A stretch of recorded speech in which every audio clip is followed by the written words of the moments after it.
किसकी होनी चाहिए, चोरी करने वाले की या चोरी करवाने वाले की, या दोनों? अगर दोनों हैं तो मेरे हिसाब से जो बंदा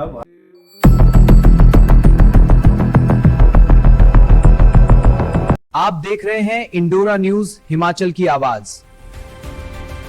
जुलाई अगस्त में जब पीक बारिश ऊपर हो रही होती है तब हमें कोई समस्या नहीं होती, लेकिन जब वो पानी का बहाव इतना बढ़ जाता है और जब बरसातें खत्म होने वाली होती हैं उस टाइम जो है हमारा फ्लड की सिचुएशन जो वो स्टार्ट होती है। तो इस बार बीबीएमबी के साथ, इस बार हमारे पौंग डैम अथॉरिटीज़ के साथ, बाकी अथॉरिटीज़ के साथ मिलके हमने जून जुलाई के आसपास ही हम इनके साथ जो भी मिटिगेशन प्लान जो है हम डिस्कस करेंगे, और उसी के साथ साथ मतलब साइरेंस कहाँ लगाने हैं, सिग्नल्स कहाँ पर लगाने हैं, किस प्रकार रिहेबिलिटेशन करनी है अगर फ्लड आया, ये सारे का सारा हम एक डिजास्टर मैनेजमेंट मोड पे with SDMs and with other departments हम जो है ये इसका ड्राई रन हम पहले से कर लेंगे कि इस बार फिर 2025 वाली नौबत शायद ना आए। तो सर हमारा आखिरी सवाल है, जैसे ब्यास दरिया के किनारे देखा जो कई क्रसर लगे हुए हैं और आपने धारा 163 लगाया है और 63 में उसमें बताया गया कि भी रात के 5 बजे के बाद 6 बजे तक माइनिंग नहीं कर सकता, 6 बजे से सुबह 6 बजे तक। ठीक है। तो उसके बाद देखा हमारे इंदौरा न्यूज़ के माध्यम से हमने कई वीडियो हमने लगा भी चुके हैं और कई बार हमने हमारी अगर इंदौरा न्यूज़ में देखा जाए तो कई बार जो पंजाब के जो क्रसर हैं, पंजाब के ऑलरेडी पंजाब के क्रसर आकर वो हमारे ब्यास दरिया में रात के समय में माइनिंग करते हैं और माइनिंग भी ऐसे करते हैं कि भी ऐसे 3 पॉइंट है जहां पर जिस जगह से अभी 2025 में उसका पॉइंट दरिया का रुख चेंज हुआ है, रुख जो चेंज हुआ है उससे कई नुकसान हुए और सरकार के पास तो पहले से ही आपने बताया भी सरकार के पास इतना बजट नहीं है जिसका तटीकरण कर सके। तो ऐसे खनन जो रात के समय में जो धारा 163 का उल्लंघन हो रहे हैं, तो इन पर क्या अब नई कोई एक ऐसी योजना तैयार करें जो रात के समय में जो माइनिंग कर रहे हो? और इंदौरा न्यूज़ के माध्यम से नहीं, कई बार हमने खुलासा कर चुके, एक नहीं हमारे कम 4 से 5 वीडियो तैयार हुई है और परसों अभी हमारे पास वीडियो आई है वो भी हमने लगा चुके हैं। तो पंजाब के क्रसर जो हिमाचल के ब्यास दरिया का सीना छल्ली किया जा रहा है उन पर आप और क्या योजना कर रहे हैं, उन पर क्या शिकंजा कसेंगे आप? देखिए, बात शिकंजा कसने की नहीं है, बात यह है कि हर व्यक्ति चाहता है कि भगत सिंह पैदा हो, पर वो चाहता है पैदा हो पड़ोसी के घर में कि मेरे को तकलीफ ना हो, ठीक है ना। जी। अब ये है कि अगर मुझे दिख रहा है कि सामने खनन हो रहा है, ठीक है, तो क्या मेरा फर्ज ये बनता है कि मैं एक फोटो उसकी खींचूं, फेसबुक पर डाल दूं और बोलूं सरकार क्या कर रही है, या मैं कोशिश करूं कि इसको मैं लॉजिकल कंक्लूजन तक लेके जाऊं? जिस दिन हम ये रिस्पॉन्सिबिलिटी समझ लेंगे उस दिन हम खनन को जो है बिल्कुल कॉम्प्रिहेंसिव तरीके से बैन कर सकते हैं, ठीक है। मैं आपको बताता हूँ, बोलिए। तो सर जैसे हमने इंदौरा के न्यूज माध्यम से हमने कई बार जब हम प्रशासन से बात की और माइनिंग अफसर से बात की, माइनिंग अफसर को जब बताते हैं, जब उनको कहते हैं देव रे पत्तन के पास माइनिंग होती है, जब हम उनको फोन करते हैं, प्रशासन को फोन करते हैं, वो कहते हैं कि ये एरिया पंजाब में है। जब पंजाब को हम माइनिंग अफसर को फोन करते हैं वो कहते हैं कि ये एरिया हिमाचल में पड़ता है। उसके बाद जब हम अपने फोन के जीपीएस तैयार करते हैं तो वो एरिया हिमाचल में गिना जाता है। नहीं, देखिए ऐसा है ना कि हिमाचल में है एरिया, पंजाब में है, ये तो बात की बात है। सिंपल सी चीज़ ये है, जिसको अवैध खनन बोलते हैं वो अवैध खनन क्या है ये समझना जरूरी है, ठीक है। हिमाचल के अंदर एक माइनिंग लीज मिलती है, माइनिंग लीज में मैं अपना एरिया बताता हूँ कि भैया ये मेरा जो है 40 किले का मेरा एरिया है, यहाँ पे मैंने खुदाई करनी है। सरकार आपको परमिशन दे देती है, हाँ भैया खोदो, पर सिर्फ इस एरिया के अंदर आपने खोदना है। उसके बाद मेरे को दूसरा लाइसेंस मिलता है, वो होता है क्रशिंग का लाइसेंस, क्रशर का। तो मैं एक माइन का लाइसेंस लेता हूँ, एक मैं क्रशर का लाइसेंस लेता हूँ। मैं माइनिंग करता हूँ और क्रशिंग करके मैं इसको माल को बेचता हूँ। अब अगर मैं अपनी लीज के बाहर कहीं माइनिंग कर रहा हूँ वो अवैध खनन है। इसके अंदर अगर आप ये देखिए कि आप बड़े टाइम से कवरेज कर रहे हैं, मुझे आए वो बड़ा कम टाइम हुआ है, लेकिन एक चीज समझनी बड़ी जरूरी है कि ये जो पंजाब के क्रशर हैं, ये जो हिमाचल के क्रशर हैं, हिमाचल में भी फतेहपुर के अंदर 4 क्रशर हैं मेरे पास जो ऑपरेट कर रहे हैं आपके रियाली पंचायत के अंदर। पिछले 10 साल में और कोई हमने नया क्रशर नहीं लगाया, पर 4 हैं, ठीक है। अब आप ये देखिए कि माइनिंग कर रहा है, जहां पर ये माइनिंग कर रहा है वो सरकारी जमीन नहीं है, वो जमीन किसी बंदे की प्राइवेट भूमि है। अगर प्राइवेट भूमि उसकी है तो अब अकाउंटेबिलिटी किसकी है? माइनिंग करने वाली है, माइनिंग करवाने वाले की।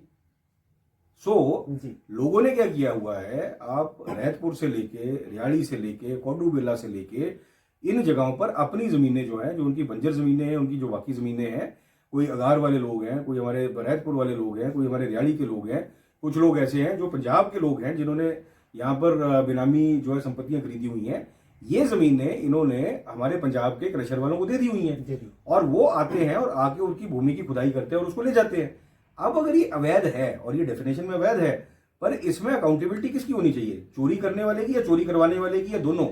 अगर दोनों हैं तो मेरे हिसाब से जो बंदा बाहर से आके चोरी करके भाग रहा है उसको पकड़ना मुश्किल है, पकड़ना आसान उसको है जिसके नाम की जमीन है। जी जी, है कि नहीं? ये बात बहुत सोचने वाली बात है। मैं तो यही चाहूंगा कि अभी विधायक जी ने बड़ी अच्छी बात की है, और ये बात जनता, आप इस बात को समझिए, बड़े ठंडे सजाव से जो बात की है, ये बात वाकई में पॉइंट करने वाली बात है। ये चोरी करने वाला नहीं है, जो चोरी करवा रहा है वो सबसे बड़ी बात है। लेकिन इन पर शिकंजा कसना चाहिए जो खुद सामने होकर अपनी जमीनें माइनिंग करवाते हैं, और माइनिंग करवाने के बाद फिर प्रशासन को या किसी विधायक को टारगेट करते हैं, ये उन पर सवाल उठती है। अब मैं आपको बताता हूँ हमने क्या किया। हमने ऐसी 9 साइट्स आइडेंटिफाई की जी, उन 9 साइट्स को एसडीएम से नोटिस चला गया कि आपकी जमीन पे आपने माइनिंग कराई है। वो नोटिस के बाद उनकी एक एक पेशी हो चुकी है। इस पेशी के बाद माइनिंग डिपार्टमेंट और पीडब्ल्यूडी डिपार्टमेंट लॉस असेसमेंट करेगा। जितनी भी माइनिंग हुई होगी वो सारा का सारा खर्चा हम इनके सिर पे डालेंगे। हम उनको नोटिस देंगे, 25 लाख से लेके 1 करोड़ तक की लाइबिलिटी बन रही है, उनके घर बार बिकवा देंगे, पर हम पैसा रिकवर करके छोड़ेंगे। ये 9 पार्टीज जिन्होंने माइनिंग कराई है फतेहपुर कॉन्स्टिट्यूएंसी के अंदर, उनके ऊपर ये कार्रवाई मैं ऑलरेडी कर चुका हूँ। अच्छा, हो चुका है, ये ऑलरेडी हो चुका है। ठीक है, पूरा हिमाचल क्या कर रहा है मुझे उससे कोई लेना देना नहीं। मेरी अकाउंटेबिलिटी फतेहपुर की है। फतेहपुर की जनता ने मुझे फतेहपुर की मैनेजमेंट एडमिनिस्ट्रेशन के लिए मुझे रखा हुआ है। ठीक है, तो 9 लोगों के ऊपर हम ऑलरेडी केस कर चुके हैं, और इनके ऊपर बड़ी जल्दी हमने जो है फाइन लगाने के बाद फाइन रिकवरी करके जो भी करना होगा वो हम लॉजिकल कंक्लूजन तक लेके जाएंगे। अब मेरा पॉइंट क्या है कि आप ये बोल रहे हैं कि लोगों को समझना जरूरी है। जी भाई साहब, जब कुत्ता ही चोर से अगर मिल जाए तो फिर चोर को पकड़ेगा कौन? आप एक बात आप ये ध्यान से सुनिएगा। ठीक है, मैं अपनी जमीन पे अगर मैं चोरी करवा रहा हूं तो मैं थोड़ी जाके बोलूंगा कि मैं चोरी हो रही है। ठीक है, आपको आइडेंटिफाई ये करना है। अगर आप खनन से प्रभावित हैं, सपोज कीजिए आगे गांव पड़ता है, गांव में 25 मकान है, गांव से पहले किसी की 200 किले जमीन है, और वो जमीन के ऊपर वो बंदा माइनिंग करा रहा है। अब गांव वालों का फर्ज बनता है कि हमें बताए कि जमीन किसकी है और कहां पे माइनिंग हो रही है, बाकी एक्शन लेना वो मेरा काम है। हाँ, फतेहपुर की ज्योग्राफिकल बाउंड्री के अंदर होना चाहिए, और किसी कॉन्स्टिट्यूंसी में ना मेरा इंटरफेरेंस है ना मैं करता हूँ। इसके अंदर जो भी जो ये लॉजिकल कंक्लूजन होगी हम इसके ऊपर केस करेंगे। केस करने के बाद जो है जो भी होगा हम इसको ऊपर जो है हम कार्रवाई करेंगे। ठीक है, और इसी में जैसे मैंने आपको बोला, हमारा पीडब्ल्यूडी डिपार्टमेंट, हमारा माइनिंग डिपार्टमेंट, हमारे एसडीएम, रेवेन्यू, सारे के सारे जो है एकजुट होकर हम इसके ऊपर काम कर रहे हैं। इसीलिए आज मेरे पास सवेरे एक रियाली से डेलीगेशन आया हुआ था। जो नई सड़क बनी है प्राल से लेके आपकी कोडूबेला तक की, वो सड़क के ऊपर काफी आवाजाही थी इनकी। वो ये बोल रहे हैं कि पिछले 45 दिन में एक भी वहां से ट्रक जो है वो वहां से नहीं निकला है, क्योंकि माइनिंग एक्टिविटी इस रोड पे हमने कंप्लीटली बंद कर दी है। हाँ, अब मिट्टी के भरे ट्रक जरूर जा रहे हैं, जो ईंट के भट्टों को जो है कहीं से जो मिट्टियां जो प्रोवाइड कर रहे हैं, पर वो भी माइनिंग लॉज का वायलेशन है, और उसके ऊपर भी जल्द मैं एक्शन लेने वाला हूं। तो बड़े आप तस्वीरों के माध्यम से हमारे विधायक जी को देखें, जो आपके मन में विचार थे अपना विचार कमेंट में दें। और सर, जाते जाते आप समाज को क्या मैसेज देना चाहते हैं? ये देखिए, समाज को मैसेज देने वाला मैं कौन होता हूँ? मेरा तो सिंपल एक वो होता है कि देखिए ऐसा है, जो जिस व्यक्ति की रिस्पॉन्सिबिलिटी है अगर वो उसको ईमानदारी से करते, दुनिया एक बेहतर जगह बन जाएगी। अगर एक पटवारी ईमानदारी से जो उसका उस दिन का काम है अगर कर देता है, तो वो कम से कम 10-15 लोगों को जो है वो खुश करके जाता है। अगर एक वीडियो दफ्तर के अंदर बैठा कर्मचारी अगर ईमानदारी से अपना काम करे, तो सरकार की जिम्मेवारी जो है काफी हद तक कम हो जाती है। एक स्टाफ नर्स जो सिविल हॉस्पिटल के अंदर अगर ईमानदारी से अपना काम करे, तो पेशेंट्स के जो अटेंडेंट्स हैं उनको एक बड़ी उसकी रिलीफ मिलती है। ठीक है, तो बोलने का मतलब ये है कि दुनिया को बदलने से अच्छा आप अपने को बदलकर अपनी रिस्पॉन्सिबिलिटी, अपनी अकाउंटेबिलिटी समझो। ईमानदारी से चाहे 4 घंटे काम करना है, 5 घंटे काम करना है, ईमानदारी से करिए, इफेक्टिवली काम करिए, और आप ये देखेंगे कि चेंज ऑटोमेटिकली जो है वो आना स्टार्ट हो जाएगा।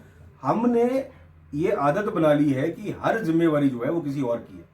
ऐसे करके समाज नहीं चलता, ऐसे करके ना गांव चलता है, ना देश चलता है, ना समाज चलता है। अगर मुझे लग रहा है कहीं कुछ गलत हो रहा है, उसकी अकाउंटेबिलिटी मुझे लेनी पड़ेगी, और मुझे उसके ऊपर जो है अटैक करना पड़ेगा। जब एक बार एक व्यक्ति उठ के अटैक करना स्टार्ट कर देता है या आवाज उठाना शुरू कर देता है, कारवां अपने आप बनता जाता है। रियाली के अंदर हमने देखा था कि एक छोटा सा ग्रुप था, आई थिंक कोई पता नहीं कोई कुछ सुधार समिति करके एक ये थी इनकी, जो माइनिंग के पीछे जो थे वे काफी हद तक ये अटैक कर रहे थे। मैं उन लोगों से मिला, उनके साथ मैंने उनको सपोर्ट किया, मैंने समझा एग्जैक्टली इशू किया है, अपना दिमाग लगाया, फिर पता चला कि इलीगल माइनिंग का डेफिनेशन क्या है, और उसके बाद जहां जहां जो मैंने ये स्टेप्स मैंने आपको बताए, जो 9 लोगों के ऊपर हमने केस किया है, ये पहली कॉन्स्टिट्यूएंसी है पूरे के पूरे हिमाचल में जहां पर ये एक्शन हमने किया है। पहली बार हुआ, और मैंने किया है, मतलब सीएम साहब को बता के किया है, माइनिंग मिनिस्टर को बता के किया है, और मतलब सबके आशीर्वाद के साथ इसके ऊपर अटैक कर रहे हैं।